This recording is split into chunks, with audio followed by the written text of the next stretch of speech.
බෝධි පූජාව පිළිවෙලට කරන්න මලුව හොඳට සුද්ධ කරන්න ඕන. පිං රැස් වෙනවා. මල් ආසනේ සෝදන්න ඕන. පිං රැස් වෙනවා. පිළිවෙලට මල් තියන්න ඕන. පිං රැස් වෙනවා. ඊට පස්සේ ඒ අපි කියමු දරුවන් ලැබෙන්න හෝ ඒකට නම් ගෙදර ඉඳලා මල් මාලයක් ගොතන්න ඕන දෙන්නම. ඒක බෝධින් වහන්සේට පලන් දාන්න ඕන. දිග සිවුරක් ගෙනල්ලා බෝධින් වහන්සේට පලන් දාන්න ඕන. රත්තරන් පාට සලුවක් ගෙනල්ලා බෝධින් වහන්සේට පලන් දාන්න ඕන.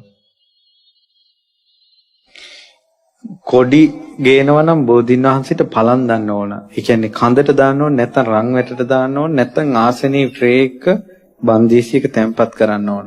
කිසිම දවසක බෝධින් වහන්සේගේ අතුවල එල්ලන්න හොඳ නැහැ. පව් සිද්ධ වෙනවා. බෝධින් වහන්සේ ලංකාවට වඩම්මද්දී සංඝමිත්තා උත්තමාවියවත් බෝධිය අල්ලලා නැහැ. ඒ විශේෂයෙන් කාන්තාව බෝධි වල අතුවල එල්ලෙන එක සුදුසු නැහැ.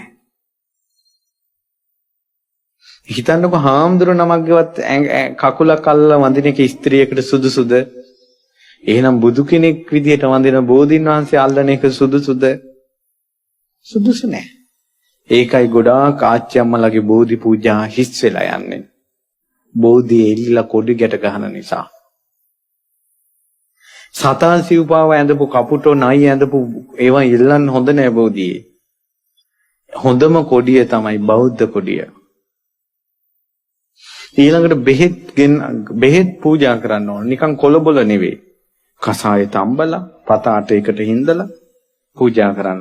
හොඳම ඖෂධ පූජාව තමයි මී පැණි ගිතෙලි පූජා කරන එක. පූජා කරලා ඔක්කොම වටේ පැදගුණු කරලා පූජා කරලා ඊළඟට සුවඳ පැන් වලින් බෝධිය නාවන්න පුළුවන්.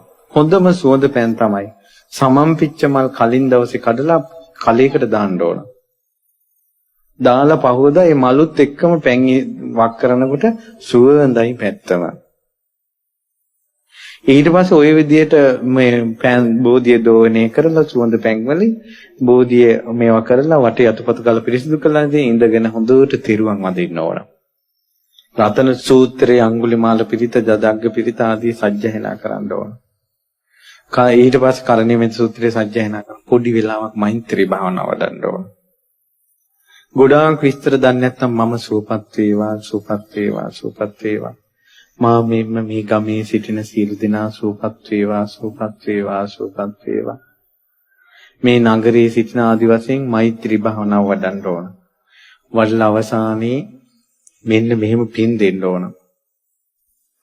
බුදුරජාණන් වහන්සේ සම්බුදු වුණ බෝධිආනුභාවයෙන් අනුරාධපුර බෝධිආනුභාවයෙන් අෂ්ටඵල බෝධින්වහන්සේලාගේ ආනුභාවයෙන් අපේ උතුම් වඳුර මේ දෙතිස්ඵල බෝධින්වහන්සේගේ ආනුභාවයෙන් මං කරපු සජ්ජායනා කරපු පිරිත්වල ආනුභාවයෙන් මලුව සුද්ධ කරපු පින්වල ආනුභාවයෙන් මල් ආසනේ සුද්ධ කරපු පින්වල ආනුභාවයෙන් ඒ වගේම මේ පැණි ගිතෙල් පුදපු පින්වල අනුභවයෙන් පැම් පූජා කරපු පින්වල අනුභවයෙන් සලුවක් පූජා කරපු පින්වල අනුභවයෙන් සිවුරක් පූජා කරපු පින්වල අනුභවයෙන් සුවඳ පැන් වලින් දෝවණය කරපු පින්වල අනුභවයෙන් මෛත්‍රී භාවනාව කරපු පින්වල අනුභවයෙන් අහවල් ලෙඩා අසනීප වෙලා සිටිනවා ඔහු සුවපත් වේවා සුවපත් වේවා අහවල් ලෙඩා නිරෝගී වේවා නිරෝගී වේවා නිරෝගී වේවා බෝධින්වහන්සේගේ අනුභවයෙන් නිරෝගී වේවා නිරෝගී වේවා නිරෝගී වේවා ඉක්මනින් නිරෝගී වේවා නිරෝගී වේවා නිරෝගී වෙලා ආවට පස්සේ එයත් ගෙන්නගෙන මේ උතුම් බෝධින්වහන්සේ ළඟ උදේවරුවේ කිරිහාර පූජාවක් හෝ හවස් වරුවේ ගිලම්පස පූජාවක් කරලා දෙවිවරුන්ටත් පින් දෙන්න අපි කැමැත්තෙන් සිටිනවා. අනේ ලෙඩා කොහොම හරි සුවපත් වේවා සුවපත් වේවා සුවපත් වේවා කියලා කියනවා එච්චර. පඳුරු ගැට ගැහුවෙත් නැහැ.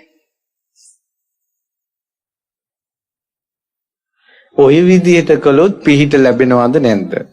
අනිවාර්යයෙන්ම ලැබෙනවා.